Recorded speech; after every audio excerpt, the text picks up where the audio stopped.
ఫిబ్రవరి 14 వస్తే చాలు చాలా మందికి గుర్తుకొచ్చేది తన లవర్లకి, ఎక్స్ లవర్లకి చాక్లెట్లు, బిస్కెట్లు, కిస్సులు, హగ్గులు, రోజా పూలు అన్ని షేర్ చేస్తారు.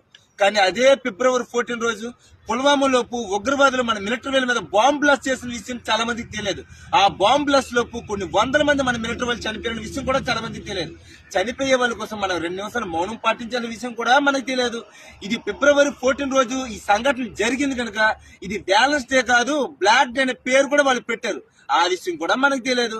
మనకు తెలిసేది ఏదైనా ఉందనంటే మన లవర్స్ తో స్వీట్ మెమోరీస్ గుర్తు చేసుకుని మాత్రమే ఇలాంటి సంతోషాలు, సరదాలు అన్ని కలిపి వాళ్ళు షేర్ చేస్తారు.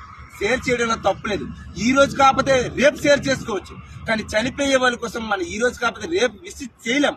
దయచేసి ఈ రోజు బ్యాలెన్స్ డే కాదు, బ్లాక్ డే ప్రతి ఒక్క మైండ్ కి రావాలి, గుండు కట్టుకునేలాగా దయచేసి వీడియో అనేది వాళ్ళు షేర్ చేయనన్నా. ఇప్పుడు కూడా మీరు వీడియో షేర్ చేయకపోతే అంతకన్నా దౌర్భాగ్యం లేదని నేనైతే బలంగా నమ్ముతానన్నా. చెయ్యనన్నా. దేశం కోసం ప్రాణాలు అర్పించే సైనికుల కోసం మనం ఈ మాత్రం షేర్ చేయకపోతే ఇంకెందుకన్నా మన జన్మ. దయచేసి షేర్ చేయనన్నా. తప్పుగా మాట్లాడిన క్షమించనన్నా. ఉంటానన్నా.